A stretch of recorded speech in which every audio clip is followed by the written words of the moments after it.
This morning, I donated my bath salt soaps to a prenatal and postpartum support group, and they give support to women who are going through depression through pregnancy and after pregnancy.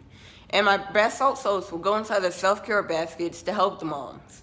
And this also helps the Native American parent professional resources. Can you tell us information about yourself? About myself? Okay, so my name is Reyes. I work for NAPPR, Native American Professional Parent Resources. We work for the Early Head Start program, and I'm a home visitor under the home-based program. Nice. And this is Madi. Yeah, I'm Madi. I'm a home visitor with NAPPR as well. I actually started out in the classroom, so I taught for a year before I transferred over here. Nice. And what is your job, and what do you do for the organization itself? So as a home visitor, our job is to do weekly 90-minute visits with our family, and that is focused on teaching the parent, providing parent educational child development. So basically just doing activities with the parent and the child for them to understand all the developmental milestones of a child, so that way they can have connections, strong bonds. And then our focus is also to build healthy, strong families. So do you want to talk about family assessment? So then we do a family assessment twice a year, where we kind of just keep updated information on what our families are going through as far as resources, financial stability, and we kind of connect them to community resources as they need them. And on top of that, we promote parent connections through socializations once a month, whether that's taking them on the rail runner, to the state fair, to the River of Lights, and we do this all free of charge for the families that qualify for our program. That's awesome. Pretty cool. What does the organization itself do for the community? Well, just providing this resource to them, I think it's a really vital resource. I think a lot of families are a little apprehensive about it because it's someone coming into their home and they're just not sure.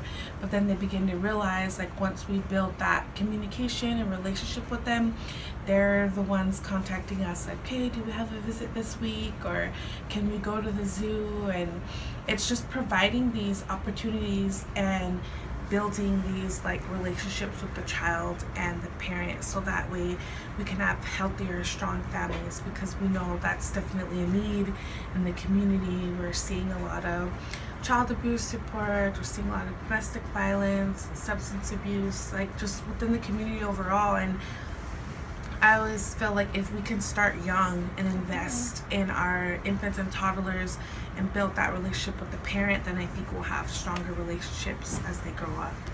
We eventually just want these families to be strong community members. So we empower them to empower themselves, give them the resources and the motivation to reach out and do things on their own, whether that's go back to school and get their GED, put in those applications for those jobs, and then doing that, it helps them self-motivate themselves, which can create those better relationships with their kids, and hopes to eventually just stop those cycles that occur with low-income families. Yeah, so an example of that, today we have a family socialization where we're going to go to a park above. That's in Rio Rancho, and we invite all of our families out there. We take snacks, we take drinks, and we just kind of get the family connected, so that way they can see who's in the program, who the home visitors are. And then another socialization that we're having next month, which is I really try to connect the community, is working with Los Jardines Institute. So along one of the boxes that the families check is volunteering for family assessment. So a lot of them don't do that, or they don't know how to, or it's out of their comfort zone. So I'm going to get them working with community members, having them in the garden. They get to learn about what other people are doing with the community to help build others. So we really try to just bridge a lot of gaps, try to do a lot of connecting with our families. Give them the tools so that they can eventually do it themselves. And so how can the community support you guys?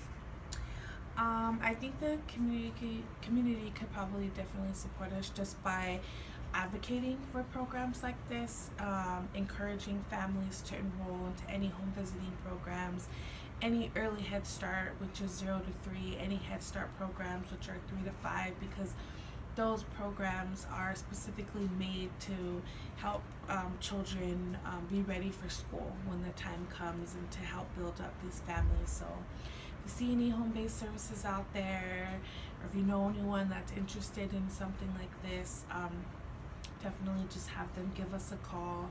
Or if you would like us to come out and do a presentation about our services that we provide, we're more than happy to do that too. Yeah, definitely. Yeah. So I want to ask you, how did you guys get started with what you guys are doing? Well, I got started by just donating some of the stuff.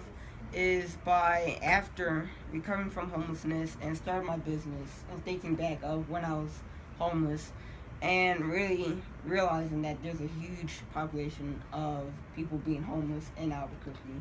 And I think that I'm just trying to, like I say, do what I can to try and decrease that population.